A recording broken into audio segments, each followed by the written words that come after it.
जी हाँ दोस्तों, आप सबका बेस्ट न्यूज भोजपुरी में स्वागत करते हैं।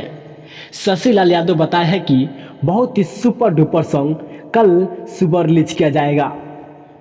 शशि लाल यादव बोले हैं बहुत ही फाड़ू सॉन्ग है, कल सुबह रिलीज किया जाएगा सुजय म्यूजिक वर्ल्ड से।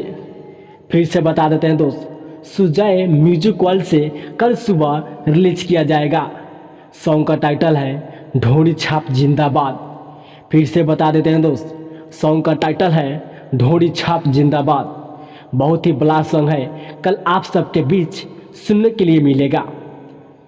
शशि लाल बताए हैं सबसे सुपर हिट अलग अंदाज में लेके आए हैं अब की बार।